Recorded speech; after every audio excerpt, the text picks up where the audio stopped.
by Professor Nawar just to share in this orientation meeting. I mean, orienting the journalists about a very important topic. I thought actually about this picture I like very much, which is a picture of ostrich there in Nana.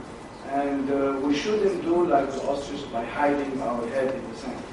So by hiding our head in the sand and ignoring a very important problem, which is diabetes, which is a very important risk factor for chronic kidney disease, we shouldn't do that. Actually, diabetes was once, I mean, in the beginning was described in very early papyrus paper.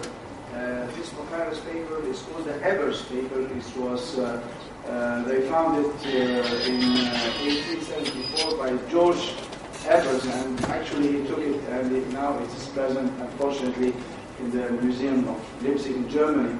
But this was a 50,000 years before Christ that diabetes was described, saying that by mentioning excessive urination. And actually in 1970 you see the stamp.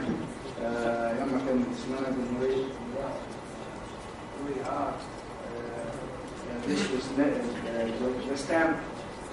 You can see that this was a description of the paper and the description of a very important physician at that time, which was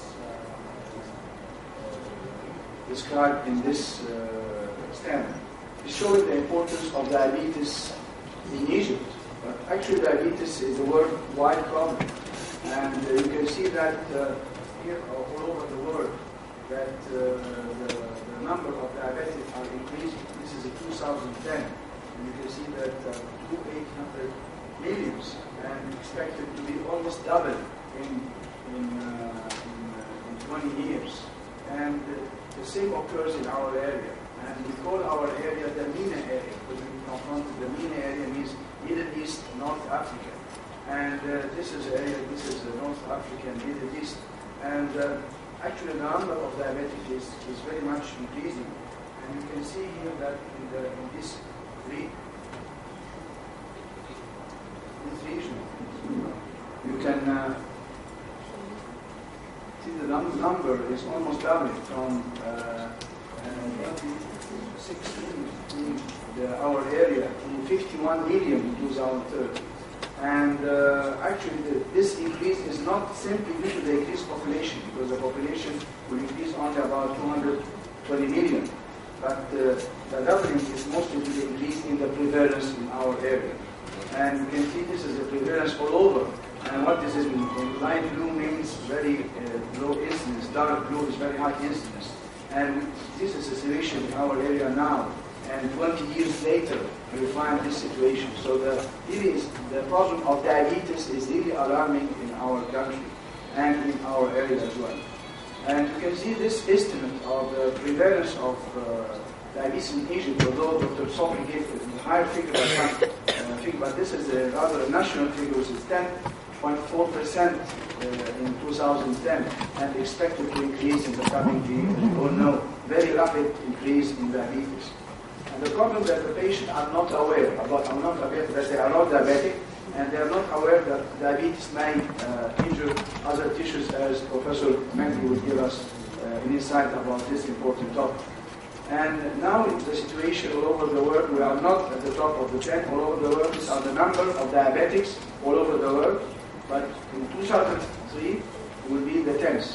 We will be one of the first 10 all over the world, which is, we don't like that. We'll be like maybe in the football and other, but not in diabetes. But this is our problem, that the situation in Egypt as regards diabetes is really alarming. And we cannot discuss diabetes without going to obesity, because both goes hand in hand. Because in our area, you can see that the obesity is increasing.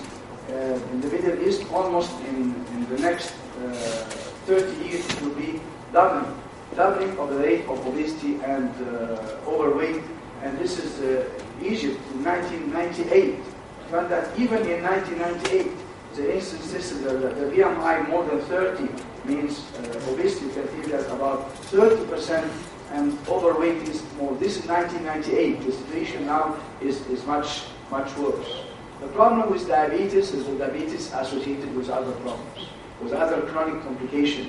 Not only the kidney, but other complications. As you remember from the medical school, it affects the eye, the kidney, the nervous system, the heart, the blood vessels, big blood vessels, and even the cerebral blood vessels. And you can see here that the effect on the kidney, the risk is 7 times the normal. So if the patient has got diabetes, especially if neglected or unknown diabetes, you have the risk would be 7 times, even more than the other risk with other complication.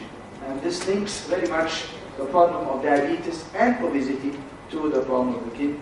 And the problem of the kidney, as you see here, the glomeruli is an important site for the effect of hypoglycemia, in addition to the food and to the blood vessel and to the eye.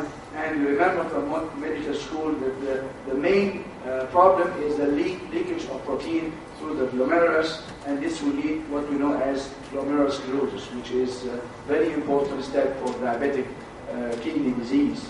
And if you go to the statistics in Egypt, this interesting study was published last month, this one from Ilmenia. And what they did, the group of Mania by Dr. Osama Mishawi, he just studied about 1,500 patients with end-stage renal disease. And he studied the different etiology of the end-stage renal disease and compared their own data with the USA. And we found that in USA, this is diabetic nephropathy, was almost responsible about 40% of the case of end-stage renal disease, almost half. So this is, for them, the leading cause for end-stage renal disease. Followed in USA by hypertension. But in our country, actually the situation for diabetes is less, because only 8% in a study of end-stage renal disease was due to diabetes. And as Professor Hala mentioned, there are other problems, maybe hypertension, maybe obstructive neuropathy, interstitial nephritis, but diabetes was described only in 8%.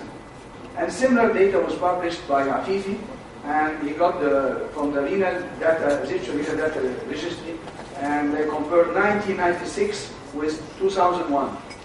The prevalence of diabetes as a cause of end-stage renal disease was about 9% in 1961. It jumped to 14%. This is 2001. We don't know about 2011. Probably is worse. And even the mortality in this patient with diabetes is worse. So another important issue is that in patients with diabetes, if you recognize the problem early, if you treat the hypoglycemia with very good control early, you can prevent the kidney disease.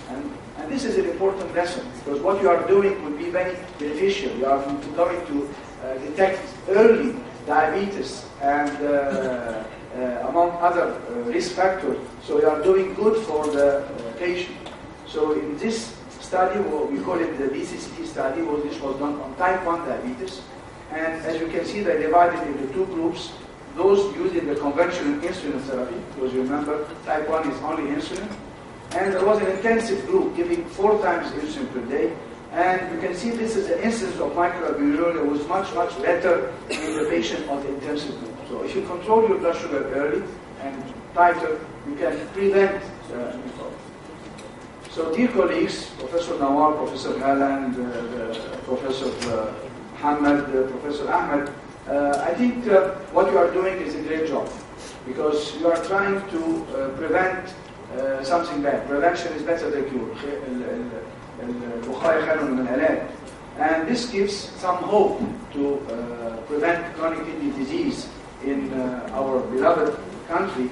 And this hope, as you see from this photograph, and as you recall, this is the old port of Alexandria, and this was the sunrise, not the sunset. This is the east, and this picture or photo was taken from near the mosque of Abu al-Abbas, and this gives you hope for not only Alexandrian, but also for all Egyptian. What you are doing is a great job, and thank you very much.